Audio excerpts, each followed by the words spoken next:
Então, bem-vindos à nossa aula de processo/prática trabalhista. Vamos conversar hoje sobre a contestação, um tema muito importante, muito relevante, porque a estrutura do processo na prática se consolida com a formação, né, desse triato, desse triângulo processual.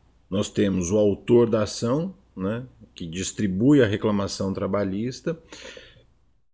Essa ação é distribuída a uma das varas do trabalho do local, né, onde o empregado presta serviços, local da prestação de serviços, e aí essa ação distribuída a uma das varas do trabalho é encaminhada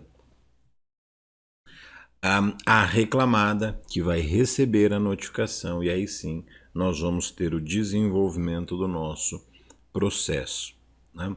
A partir do recebimento, sim, da notificação, a partir do recebimento da notificação, né?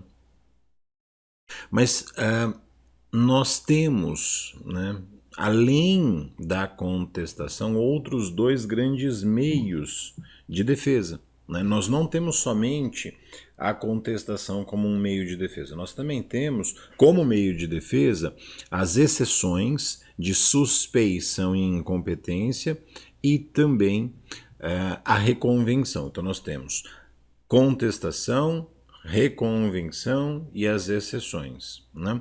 A reconvenção é uma ação feita na própria ação, né? É a ação realizada na estrutura da ação. Então, quando nós falamos em reconvenção, é uma ação proposta em face, na verdade, é uma ação proposta pelo réu em face do autor, né? O autor ajuizou uma ação, o réu foi lá e ajuizou a ação dele, porque ele tem pedidos contrapostos, ele tem pedidos a serem feitos, né? E outra, não precisa guardar relação entre esses dois pontos, né? Mas, né, vamos lá. Como é que nós vamos estruturar? Como todas as aulas nós fazemos, eu sempre disponibilizo uma estrutura para vocês, uma estrutura com os tópicos, com os pontos que nós vamos trabalhar nas nossas aulas. A aula de hoje é a aula sobre contestação, uma aula prática, uma aula com uma visão efetiva para pensarmos nos pontos todos que precisam ser trabalhados em relação ao tema específico contestação.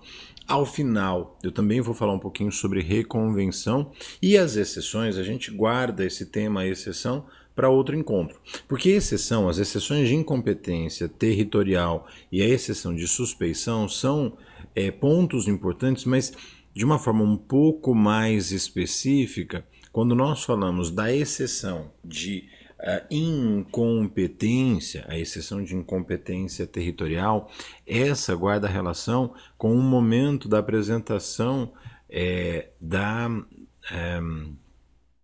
notificação. Recebida a notificação, a parte tem 5 dias para apresentar a exceção de incompetência territorial. E se ela não apresentar, preclui, se prorroga, né, a competência, porque a competência territorial é uma competência relativa. A incompetência, né, material é absoluta. Então, essa pode ser declarada de ofício ou a requerimento da parte.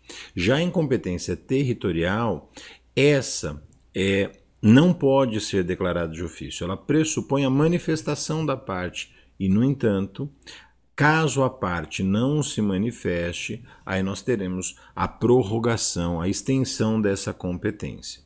Tá certo? Bom, estruturando a nossa aula, o nosso primeiro ponto da aula é a definição, né, propriamente dita, da nossa contestação. Então, contestação é uma das modalidades de resposta do réu, né? A gente usa a expressão réu de forma genérica, mas eu sempre gosto de falar em reclamada, né?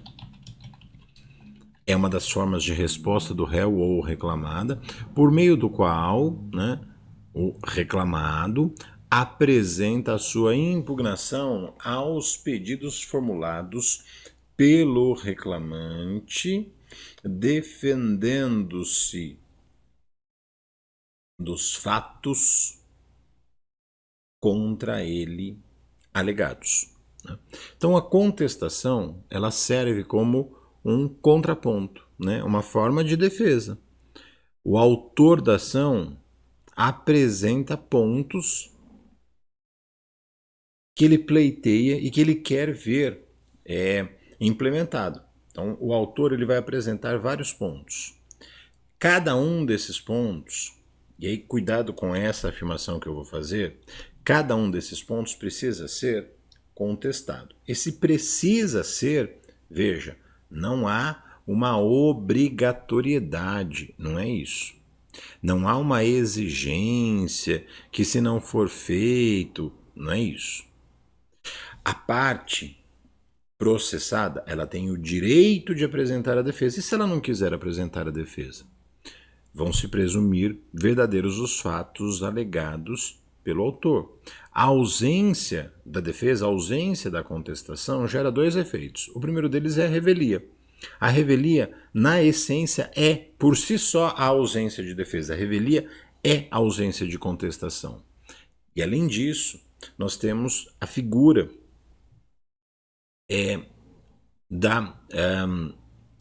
atrelada, né,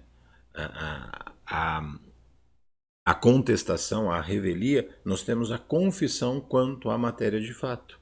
São os dois efeitos naturais: revelia, ausência de defesa, e confissão quanto à matéria de fato. A ausência da contestação, né, a ausência da parte, por exemplo, audiência inicial ou una. Né? A audiência una é aquela em que todos os atos processuais são realizados, mas também a gente tem a audiência inicial. Lembra, a audiência inicial ela se consubstancia em dois atos. Aberta a audiência, o juiz vai ver se há possibilidade de acordo, e se não for feito o acordo, apresenta a defesa. Acabou. Apresentou a defesa, vai outro dia ser marcado, ou naquele mesmo dia já é redesignada a audiência para outra data, e nessa outra data nós teremos a chamada audiência de instrução e julgamento. Né? Agora, na audiência una, todos os atos são realizados. Né? Distribuída a reclamação trabalhista, expede-se a notificação, a reclamada recebe a notificação com uma data muito importante, data da audiência. O que acontece na audiência? Abertura da audiência tem a primeira tentativa de conciliação, depois tem a apresentação de defesa, abertura de vista para a parte contrária. Se o juiz entender, né, por necessário, é sempre importante essa abertura de vista, mas ela não está prevista na lei. Depois, o início da instrução probatória propriamente dita, com o depoimento pessoal das partes, a oitiva de testemunhas, depois a apresentação das razões finais, a segunda tentativa de conciliação e a oitava etapa da audiência, a sentença. Então, uma audiência una, bem estruturada, vai conter todos esses pontos. Né? Uma audiência una bem organizada, bem estruturada, contém todos esses pontos que eu mencionei. Tá? Em relação ao momento, veja, tanto na audiência inicial quanto na audiência una, logo após a tentativa de conciliação, se não houver conciliação, apresenta-se a defesa. Então a defesa, a contestação, ela é apresentada em audiência. Né? A gente vai falar um pouco mais sobre isso, mas é possível apresentar a defesa antes da audiência? Com certeza. Assim que a parte receber a notificação, ela pode, caso ela queira, já apresentar pelo PJE a defesa. Lembrando que o PJE, Processo Judicial Eletrônico, é esse sistema que a Justiça do Trabalho aderiu há alguns anos, desde mais ou menos 2015, em que o processo do trabalho todo vai correr na estrutura do PJE. Uma das características, o processo é 100% eletrônico, não tem documentos físicos. Então, como é que é apresentada a defesa? A defesa é apresentada pelo PJE. Tem uma circunstância que para esse momento não é muito relevante, que é a situação do jus postulandi. Então, o autor pode entrar com a reclamação trabalhista sem ter ou ser advogado, e a empresa reclamada ou a pessoa física que está sendo processada, ela também pode apresentar defesa, né, participar da audiência sem ter ou ser advogado. A CLT prevê, inclusive, que a parte pode apresentar essa defesa em 20 minutos de forma oral, verbal. É o texto do artigo 487 da CLT. Né? O parágrafo único fala que é possível apresentar essa defesa pelo PJE, juntando, né, a defesa no PJE até o início da audiência. Né? Então, o que a gente interpreta é assim: até antes de começar a audiência dá para apresentar a defesa. Tá bom? Bom, agora em relação ao fundamento legal dessa contestação. O fundamento legal, como eu mencionei, a regra do fundamento legal é o artigo 847 da CLT. Então, a contestação no processo do trabalho encontra fundamento legal no artigo 847 da CLT, e eu sempre coloco combinado com o artigo 336 e seguintes, especialmente o 337 do Código de Processo Civil. Né? 337 do Código de Processo Civil. Em razão dessa circunstância, nós temos duas possibilidades de apresentação, então, da contestação.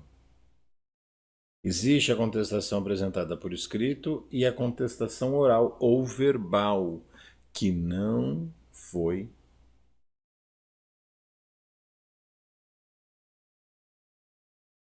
alterado pela reforma trabalhista. Nós não tivemos nenhuma alteração desse texto. Né? Então, a parte poderá apresentar defesa escrita pelo sistema do processo judicial eletrônico até a data da audiência. Oferecida a contestação, nos diz o artigo 847, parágrafo 3º, ainda que eletronicamente, o reclamante não poderá, sem o consentimento do reclamado, desistir da ação. Porque, veja, distribuiu a ação, se arrependeu, pode desistir da ação? Pode. Agora, quando for apresentada a defesa, quando for apresentada a contestação, aí não pode mais desistir da ação. Então, o artigo 847 tem o caput e os seus 3 parágrafos. No 3º parágrafo, ele faz essa importante observação, né? Essa importante e relevante observação. Agora, ainda em relação à contestação, a estrutura da contestação, deixa eu tentar trabalhar mentalmente com vocês uma estrutura da contestação. Eu gosto de fazer sempre uma comparação com a inicial. Na nossa aula anterior, nós falamos sobre a estrutura da reclamação trabalhista, da petição inicial. Qual que é a estrutura da reclamação trabalhista? Ela tem 5 elementos mínimos necessários. Ela tem a designação do juízo, a qualificação das partes, uma breve exposição dos fatos da que resulta o dissídio, o pedido, a data e a assinatura. Essa é uma estrutura mínima de uma inicial. Lembrando que o pedido tem que ser certo, determinado, com a indicação do respectivo valor. Essa é a estrutura mínima necessária que nós temos numa contestação, numa inicial. Agora, a contestação é o contraponto disso. Veja, endereçamento. O juízo ele é identificado a partir do artigo 651 da CLT pelo local da prestação de serviços. Então, quem faz a distribuição da reclamação trabalhista? O autor da ação distribui essa reclamação trabalhista em uma das varas do trabalho do local onde o trabalhador presta serviços. Né? Então, o juízo, em regra, né, fica a cargo a distribuição da ação, a escolha, né, de acordo com a lei, não é uma escolha, né? Tem lá situações da exceção, por exemplo, o próprio artigo 651 dá lá as exceções nos 3 parágrafos. Lembra? Primeira exceção, quando o autor é agente ou viajante, ele vai ajuizar a ação na filial a que ele estiver vinculado. Se não tiver filial ou se não tiver vinculação à filial, ele vai ajuizar a ação no seu domicílio ou local mais próximo. Essa é a primeira exceção. A segunda exceção é aquela situação em que o trabalhador trabalhava no Brasil e tinha sido transferido para uma agência ou filial no estrangeiro. Se essa transferência, né, mudança para essa outra localidade, naquela localidade não há nenhuma convenção internacional dispondo em sentido contrário, é possível, se o reclamante for brasileiro, ajuizar essa reclamação trabalhista aqui no Brasil. Tá? Essa é a segunda exceção. A terceira exceção, todas essas exceções, mencionei e vou falar novamente, estão no artigo 651, caput e 3 parágrafos. Falamos dos 2 primeiros, agora o terceiro parágrafo. O terceiro parágrafo fala dessa hipótese de contratação em um local para a prestação em outro local. Então, o sujeito é contratado para trabalhar em um local e é transferido e é automaticamente iniciado o contrato dele em outra localidade. Então, são 2 locais, um local da contratação e outro local da prestação de serviço. Onde ele entra com a ação? Ou no local da contratação ou no local da prestação de serviços. Tá certo? Pronto. Bom, distribuída a reclamação trabalhista, na estrutura do contraponto, lembra? Nós temos o endereçamento, né, designação do juízo, a qualificação das partes, aí, ó, na inicial tem a breve exposição dos fatos da que resulta o dissídio, o pedido e a data e a assinatura. E na contestação? Na contestação tem uma estrutura lógica importante, porque veja, depois que você distribui, né, você apresenta a contestação a uma das varas do trabalho, você vai apresentar a qualificação da reclamada. E depois da qualificação da reclamada, é necessário começar a falar do mérito. No entanto, o próprio CPC coloca no artigo 337 o seguinte: antes de falar do mérito, antes de adentrar no mérito, as partes poderão discutir, e aí nós temos vários pontos que eu já deixei aqui, né? Então olha lá.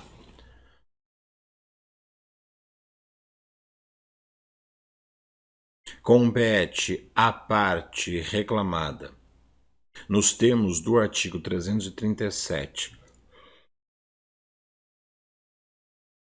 antes de discutir o mérito, alegar. Aí nós temos, e eu já deixei aqui, e aí eu vou só ficar assim um pouco para eu poder trabalhar com você todo esse texto. A gente vai e volta, né? A gente vai continuar, né, com o nosso conteúdo aqui.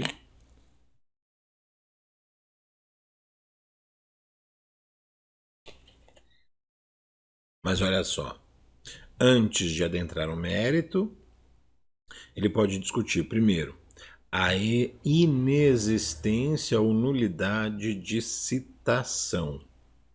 Inexistência ou nulidade de citação. Distribuída a reclamação trabalhista, meus queridos, imediatamente após vai ser expedida a notificação. Eu gosto sempre de construir aquela nossa clássica linha do tempo, olha só. E essa daqui é uma rápida linha do tempo, tá? Linha do tempo processual. Como é que funciona essa linha do tempo? Distribuída a reclamação trabalhista, vai ser expedida a notificação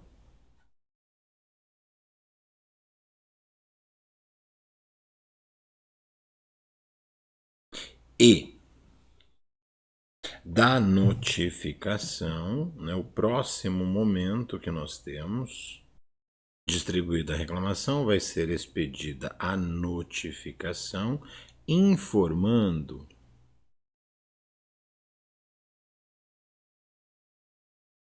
a data da audiência.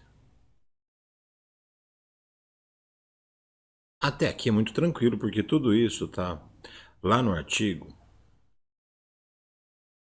841 da CLT. Mas e aqui, ó, da distribuição da reclamação até o recebimento da notificação. O legislador, no artigo 841, ele fala assim, ó, distribuída a reclamação trabalhista, em até 48 horas vai ser expedida a notificação e, em igual prazo, presume-se entregue essa notificação. É o que está na súmula 16 do TST. Então, presume-se recebida a notificação 48 horas após a sua postagem.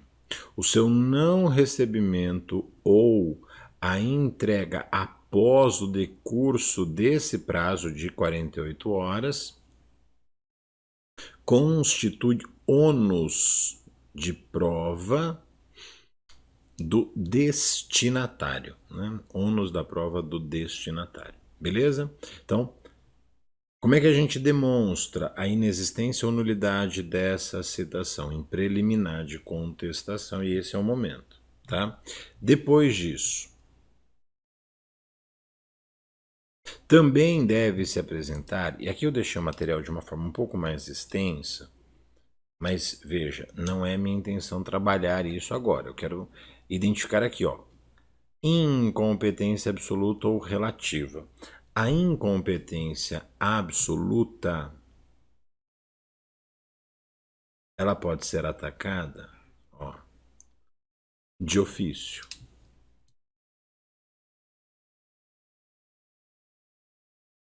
Agora, a relativa é somente mediante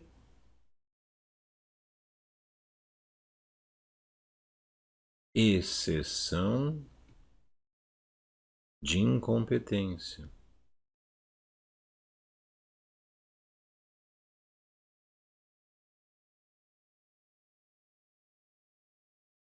Mediante exceção de incompetência.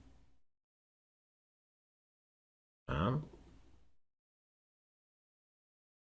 No processo do trabalho, então, o que ficar, né, na incompetência absoluta, ou seja, na incompetência material, ela pode ser declarada de ofício ou como forma de defesa.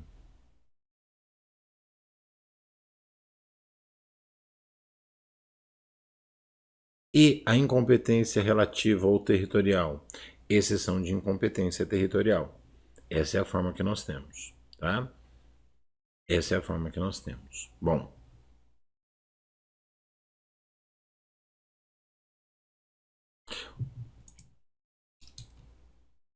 a letra C. Incorreção do valor da causa, né? Então, quando o valor da causa estiver incorreto, o que a gente faz? Apresenta na preliminar essa circunstância, né? Vai apresentar na preliminar essa circunstância. Então, se estiver incorreto,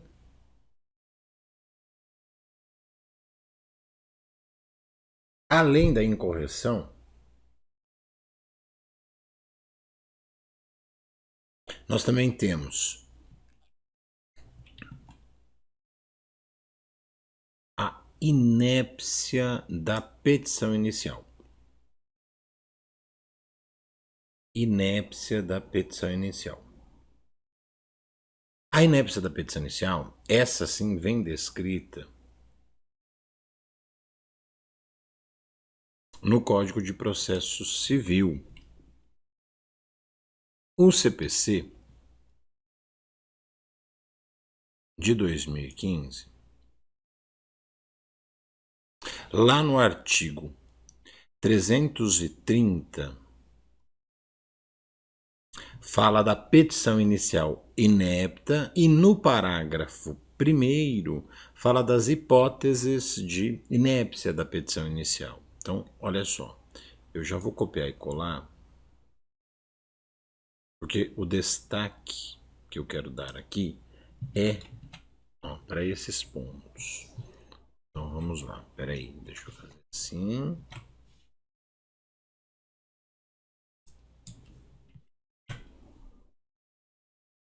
Então, ó, CPC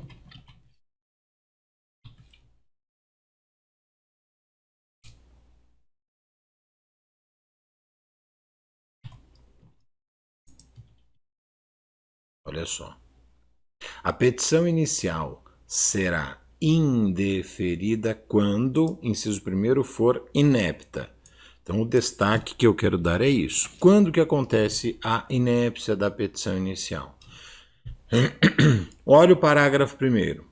Considera-se inepta a petição inicial quando lhe faltar pedido ou causa de pedir, o pedido for indeterminado, ressalvadas as hipóteses legais em que as permite o pedido genérico no processo do trabalho. Não existe essa possibilidade, né?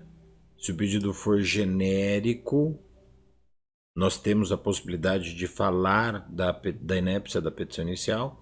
No inciso terceiro, né, da narrativa dos fatos não decorrer logicamente a conclusão. E o inciso quarto, contiver pedidos incompatíveis entre si. Essas são as 4 possibilidades do parágrafo 1º que fala das situações da inépcia da petição inicial, né? Essas são as situações em que a petição inicial é considerada inepta, né? Essas são as possibilidades, tá?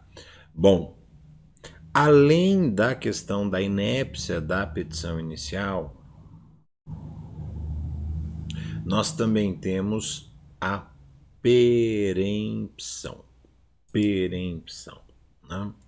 O que é a perempção? Perempção é perda do direito de ação pelo decurso, né, de situações que geram o arquivamento da ação. Nós temos 2 possibilidades de perempção no processo do trabalho, né? Uma delas guarda relação com aquela circunstância do ajuizamento da ação verbal e o sujeito não volta em 5 dias para reduzir a termo. Então, a primeira possibilidade de perempção que nós temos, né, ou seja, o arquivamento da ação e a perda do direito de ação por 6 meses, é o ajuizamento de uma reclamação trabalhista verbal, lá nos termos do artigo 731 da CLT, e o não retorno em 5 dias, de acordo com o artigo 786, para reduzir a termo. Distribui uma reclamação trabalhista verbal, diz o artigo 786, tem que voltar em 5 dias para reduzir a termo. E se não voltar em 5 dias para reduzir a termo? O 731 fala perempção, perda do direito de ação por 6 meses. Mas tem uma segunda hipótese de perempção. Quando o sujeito distribui a reclamação e não comparece à audiência. Não precisa necessariamente ser a distribuição da reclamação verbal. Pode ser a reclamação escrita, tanto faz. O fato é, distribuiu a reclamação, não compareceu à audiência, arquiva o processo, o sujeito tem que pagar custas, e aí ele pode repropor a ação. Eu falo de pagar custas, salvo se houver aquela situação da comprovação da justificativa da ausência no prazo de 15 dias. Porque se ele comprovar, né, se ele justificar a ausência, o processo continua arquivado, mas ele não paga custas. Tá? São situações diferentes. No caso das custas, nesse caso, né, se ele não comprovar, se ele não justificar a ausência em 15 dias, ele só pode repropor a ação se ele pagar as custas. Resolvido esse problema, né, ou seja, se ele justificou a ausência ou se ele pagou as custas, ele pode repropor a ação. Ao repropor essa ação, se ele faltar de novo a essa audiência, então aquele que por 2 vezes seguidas der causa ao arquivamento previsto no 844 da CLT, ele também vai sofrer a pena da perempção, a perda do direito de ação pelo prazo de 6 meses. Então, duas hipóteses de perempção. Primeira delas, distribui reclamação trabalhista verbal e não volta em 5 dias para reduzir a termo. Acontece o que está escrito no 731 da CLT, perda do direito de ação por 6 meses. Segunda hipótese de perempção, distribuiu a reclamação trabalhista, não importa se ela é escrita ou verbal, fato é, depois que resolveu esse ponto inicial, designa-se uma audiência. Se a parte autora não comparecer à audiência, o processo vai ser arquivado e o autor vai ter que pagar custas.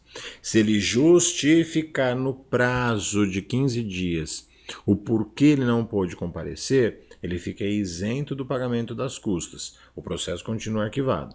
Não existe desarquivamento desse processo. Só existe a possibilidade de repropositura dessa ação. Então, repropôs a ação, pronto, repropôs a ação. Agora sim, o processo vai reiniciar. E se, nessa segunda chance que ele teve, ele novamente faltar à audiência, aí ele sofre os efeitos da perempção, ou seja, a perda do direito de ação por 6 meses. Tá? São essas duas hipóteses, isso é perempção. Deixa eu pontuar aqui, eu vou colocar no texto para vocês. Ó. Então, perempção, perda do direito de ação por 6 meses, nas hipóteses previstas nos artigos 731 da CLT, quando não volta em 5 dias para reduzir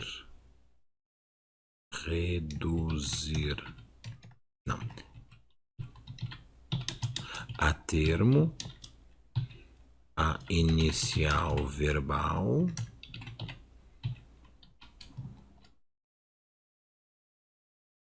então, ó, previsto nos artigos 731 e 732, quando o reclamante, por 2 vezes seguidas, der causa ao arquivamento previsto no artigo 844, tudo da CLT. Tá? Tudo da CLT. Pronto, agora sim. Ficou bom, hein? Outra hipótese que precisa ser arguída em preliminar de contestação é a litispendência. É uma palavra composta, litis é lide, né? E pendência é pendência mesmo, né? É uma lide, pendente de julgamento. Então, tem a mesma causa, o mesmo pedido, né? Mesma causa de pedir, o mesmo pedido. E ainda não houve o julgamento, né? É uma litispendência. Ela está pendente de julgamento, né? Existe uma outra situação. Ela já foi julgada e passou toda a possibilidade recursal. A isso se dá o nome de coisa julgada, né? Duas ações idênticas em que uma delas já transitou em julgado, né? E existe também a conexão, a identidade, a proximidade de pedido ou causa de pedir e partes, né? Outra hipótese que se argue em preliminar de contestação é a incapacidade da parte, o defeito de representação ou a falta de autorização, nos termos do inciso 9º do artigo 337. Né? Caminhando já para o final aqui, nós também temos a convenção de arbitragem, também uma hipótese de preliminar de contestação, né? Se houve uma convenção de arbitragem, e lembra, pode ter arbitragem nas relações de trabalho? Ou se pode? Pode ter arbitragem nas relações coletivas de trabalho? Nas relações coletivas pode ter arbitragem. Pode ter arbitragem nas relações individuais de trabalho genérico. E pode ter arbitragem nas relações de emprego. Lá na hipótese do 507 da CLT, quando fala o sujeito, né, o trabalhador, ganha mais de 2 vezes o teto da Previdência por mês, né? O que ele chama de autoempregado. É que assim, a situação econômico-financeira no Brasil está tão séria que uma pessoa que ganha 14 mil e... vou colocar 150, porque o teto da Previdência hoje é 7.087, né? O 87 dobrado vai dar 174. Então, 14.174, 14.175 reais já justifica esse ponto que a gente está falando, né? A questão da arbitragem, né? O sujeito que ganha a partir desse valor pode solucionar o conflito por meio da arbitragem, né? Pode, não é obrigado. Ele pode solucionar o conflito por meio da arbitragem, tá? Além disso, vamos lá, além disso, nós temos a ausência de legitimidade ou de interesse processual, né? A parte não é legítima ou a parte não tem interesse, a falta de caução ou outra prestação que a lei exige como preliminar e, por fim, né,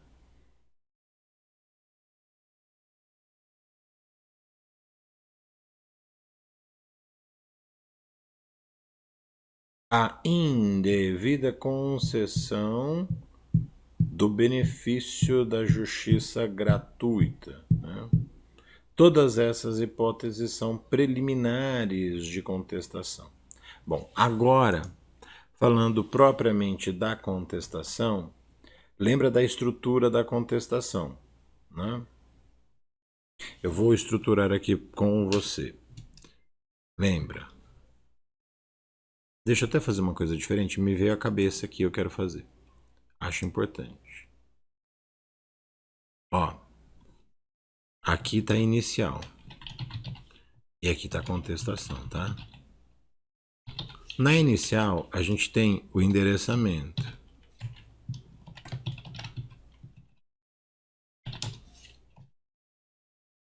Na contestação também, né? O endereçamento aqui pressupõe, lembra? O conhecimento da regra, que é o local da prestação de serviços, né? Depois que endereça, a gente faz a qualificação das partes, né? Depois que endereça e qualifica, faz a breve exposição dos fatos da que resulta o dissídio. E aí a gente faz, né, o pedido certo e determinado com o valor. E aí a gente fecha toda essa estrutura com a data e assinatura da parte contrária.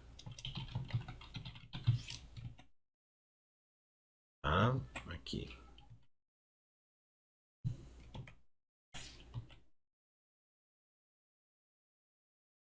Pronto.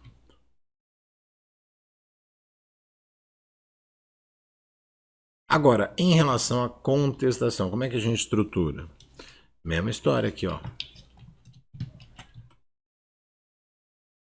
Só que aqui a gente não faz a breve exposição dos fatos, né?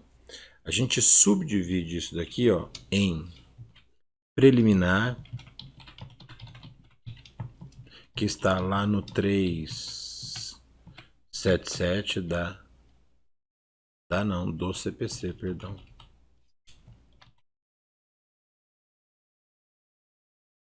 337,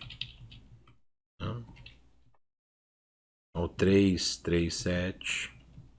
Depois a gente tem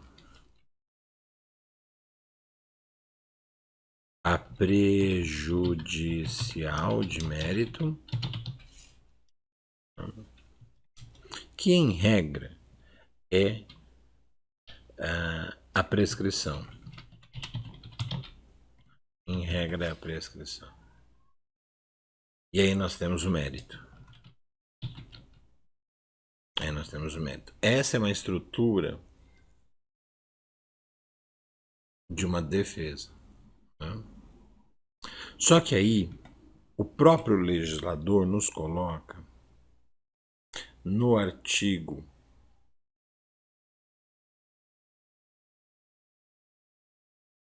'Peraí. Só colocar aqui a CLT. Deixa eu voltar aqui para mim.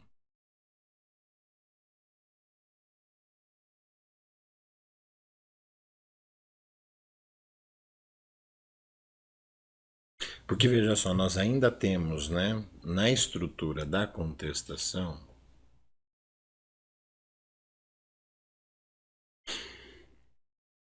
e essa estrutura que eu me refiro é o 336, incumbe ao réu alegar na contestação toda a matéria de defesa, expondo as razões de fato e de direito com que impugna o pedido do autor e especificando as provas que pretende produzir, né? Então, aqui o momento em que ele vai falar das provas que ele pretende no futuro produzir, está aqui, né? O ponto é exatamente esse. Aí, ó,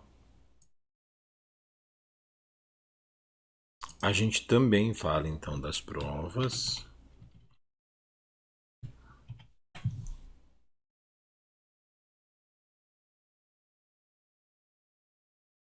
Aqui no mérito, né, a gente vai apresentar toda a matéria de defesa.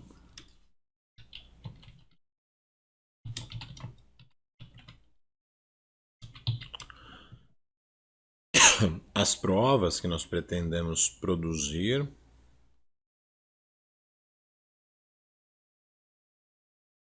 E aí a gente fecha com a data e assinatura.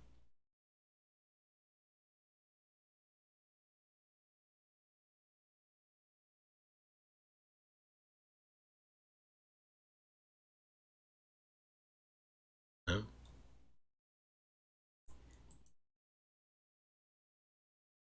Pronto. Aqui está, né? Foi. Bom.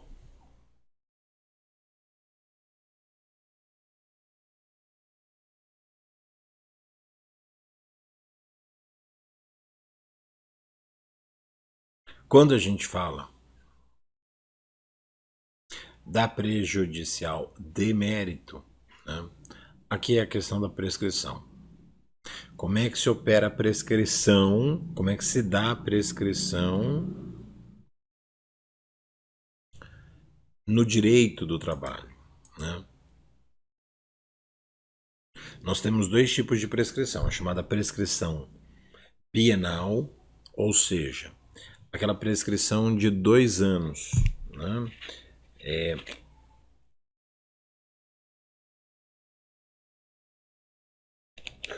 Extinto o contrato de trabalho, o autor tem 2 anos para requerer os seus pedidos, 2 anos. Se ele não fizer nada em 2 anos, prescreve. E essa prescrição é chamada de prescrição total, porque não tem mais direito nenhum. Agora, tem um outro tipo de prescrição, que é a prescrição quinquenal, né? Essas duas espécies de prescrição estão no artigo 7º, inciso 29 da Constituição e outros dispositivos, tá? outros dispositivos. Vamos lá.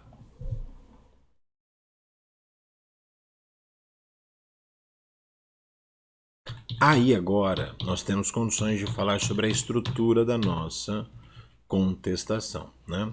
Qual que é a estrutura da contestação? Veja, da mesma forma que eu falei na inicial, a gente estruturou a inicial, agora chegou o momento da gente estruturar a nossa contestação, passo a passo. E eu lembro dois pontos importantíssimos. Esse conteúdo de vocês precisam rever esse conteúdo o máximo que puderem. Por quê? Porque é um conteúdo importantíssimo, né? Um conteúdo chave no nosso dia a dia. E ponto 2, né?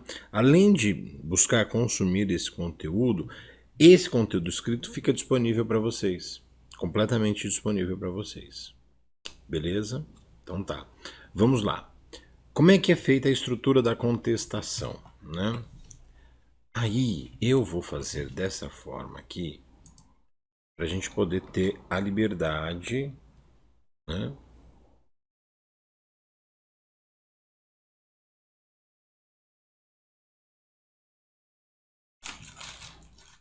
A liberdade em relação aos pontos.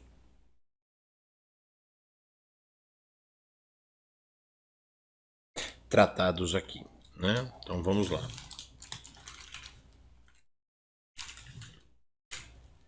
Quando a gente fala da contestação,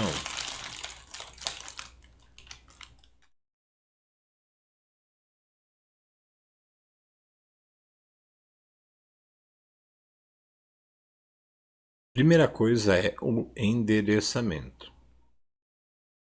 Lembra que o endereçamento pressupõe a identificação da competência aqui, ó.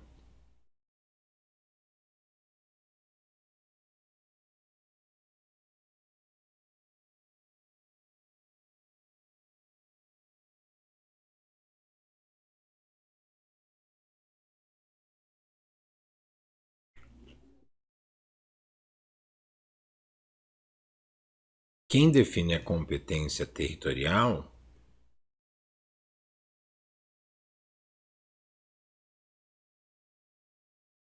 é o 651 da CLT.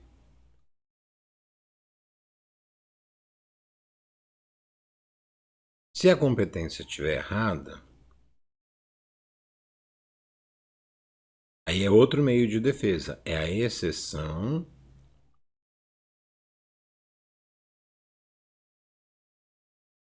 de incompetência, lá dos artigos 799 e 800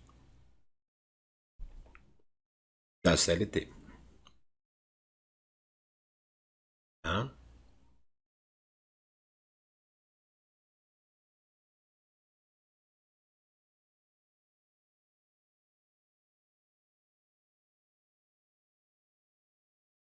E além da CLT, na competência, a gente também coloca aqui o artigo 114 da Constituição Federal, né? Artigo 114 da Constituição Federal, quando ele fala da competência material. Bom, depois a gente se estrutura com o número do processo, lembra? Na distribuição da ação não tem número do processo. Depois que a ação foi distribuída, aí sim tem número do processo. E essa estrutura inicial que nós temos, né, nos direciona aqui, ó, para essa questão, né, da apresentação da qualificação. Lembrando que a gente sempre coloca o nome da peça, que é a contestação, e o fundamento legal, o 336 e seguintes, com especial destaque o 337 que a gente vai falar agora. Olha lá, o item 1, preliminarmente. Aqui vai ter um tópico para a gente verificar quais são as preliminares. Onde estão essas preliminares? No 337 do CPC, na essência, né? Por exemplo, pode ser uma preliminar a comissão de conciliação prévia, né? Pode ser também uma preliminar a circunstância, a situação da comissão, né? Então, pode ser comissão de conciliação prévia, podem ser as preliminares que estão no 337, né? A convenção de arbitragem, tem várias possibilidades de preliminar, né? Mas essencialmente elas estão no 337 do CPC. Também a prejudicial de mérito, né, a questão da discussão da prescrição, lembrando especialmente a prescrição quinquenal ou bienal, de acordo com os artigos 7º, inciso 29 e artigo 11, o 7º, 29 da Constituição e o 11 da CLT. Aí depois já vai para o mérito. No mérito vão ser apresentadas as considerações de mérito propriamente. Quantos tópicos nós teremos? Eu sempre oriento a deixar o número de tópicos de acordo com a inicial. Quantos tópicos nós temos? Se forem 27 tópicos, né? Depois que terminou cada um desses tópicos, da inicial, estou falando, apresenta-se o contraponto da contestação, né? O contraponto da contestação. Então, para cada ponto alegado, um contraponto a ser analisado, discutido, implementado, enfim. Todos os demais tópicos. Aí a gente já cai nesses pontos gerais: correção monetária, justiça gratuita indeferida, né? Uma eventual, né, compensação. E aí a gente já vai para o pedido, provas, termos em que pede deferimento, local e data, advogado, 3 pontinhos. Né? Isso em relação à contestação. A reconvenção, que está prevista lá no 373, aquela forma de apresentar uma defesa com um contraponto, né, que vem lá do latim reconventio, né? A reconvenção é uma das modalidades de resposta do réu prevista lá no artigo 343 do CPC, na qual o reclamado se volta contra o reclamante, né? O reclamante perde já, né? E aí o reclamado vai lá e se volta contra. Nós temos o fundamento no 473 e, então, nesse caso, nesses pontos, olha só, o fundamento da reconvenção, como eu mencionei, o 343 e a hipótese de cabimento, né, bem descrita aqui. Aí a estrutura, ó, da reconvenção normalmente envolve o objeto da reconvenção, o pedido com o valor da causa, né? Essa é a estrutura que nós temos em relação à nossa reconvenção. Esses são os pontos, então, que nós temos na contestação com a reconvenção. É isso.